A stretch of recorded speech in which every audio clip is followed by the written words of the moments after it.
કોંગ્રેસ સામે કોંગ્રેસના જ કાર્યકારી પ્રમુખ જિગ્નેશ મેવાણી અત્યારે ફિલહાલ મેદાને છે. જિગ્નેશ મેવાણીએ કેજરીવાલના નિવેદનનો હવાલો આપી અને ભડાશ કાઢી છે. 4 ફૂટેલી કારતૂસોને કારણે ગુજરાત કોંગ્રેસ બદનામ ન થવી જોઈએ, આવા પ્રકારે તેમણે નિવેદન આપેલું છે. કોંગ્રેસના સિપાહીઓ આજે પણ અડીખમ છે તેવું મેવાણીએ કહ્યું છે. નબળી કડીઓને કાઢો, ગુજરાત કોંગ્રેસને સાફ કરો, આવી મેવાણીએ એક્સ પર પોસ્ટ શેર કરી હતી. અને મેવાણીએ એક્સ પર જે આ પોસ્ટ ઉપર જે શેર કરેલો વિડીયો છે તે ગણતરીના કલાકોમાં જ ડિલીટ કરી દેવામાં આવ્યો.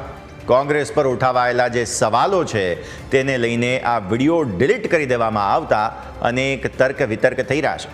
એક તરફ કડી વિસાવદર પેટા ચૂંટણીનો માહોલ છે અને એ પહેલાં જ મેવાણીના આ નિવેદનથી રાજકીય ગરમાવો આવી ગયો છે.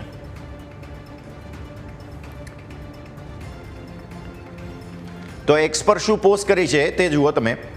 તેમણે કહ્યું છે કે હવે તો બીજા પક્ષના નેતા પણ કહી ગયા કે તમારામાં ફૂટેલી કારતૂસો ભરી છે, કાઢો ને, શેની રાહ જુઓ છો? બી ટીમ, ફૂટેલી કારતૂસો, સામેના કેમ્પ જોડે સેટિંગ કરવાવાળા લગ્નના ઘોડા, આ બધાને કાઢવામાં દુખે છે ક્યાં? તેમણે સવાલ પૂછ્યો છે કે મારું નહીં તો રાહુલજીનું તો માનો. આ પ્રકારે જિગ્નેશ મેવાણી જેઓ કાર્યકારી પ્રમુખ છે કોંગ્રેસના, તેમણે આ એક્સ પર પોસ્ટ કરી છે. અરવિંદ કેજરીવાલે ગઈકાલે કહ્યું કે ગુજરાત કોંગ્રેસ એ ગુજરાતની જનતાની ભાજપની સર્વિસમાં છે. આ બકવાસ છે ને નોનસેન્સ છે. 4 ફૂટેલી કારતૂસોના કારણે આખી ગુજરાત કોંગ્રેસ બદનામ ના થવી જોઈએ. તમે તો 4 દિવસ માટે આવીને કેમ્પેન કરીને જતા રહેશો. એ ગુજરાત પ્રદેશ કોંગ્રેસ સમિતિના અમારા સિપાહીઓ છે જે 25 વર્ષથી 30 વર્ષથી તાલુકા કક્ષાએ, જિલ્લા કક્ષાએ સંઘ પરિવારના ભાજપની સામે લડી રહ્યા છે. અહીંના કરપ્ટ બ્યુરોક્રેટ્સની સામે ફાઇટ આપી રહ્યા છે. તાલુકે તાલુકે, જિલ્લે જિલ્લે બાથ ભીડનારા સિપાહીઓ છે. આજે પણ અડીખમ, અકબંધ અને મજબૂત દંડા ખાય છે, એફઆઈઆર વોરે છે અને જેલોમાં જાય છે.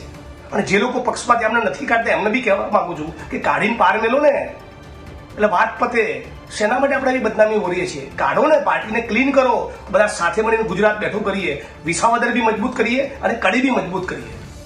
જય ભીમ, ઇન્કલાબ જિંદાબાદ.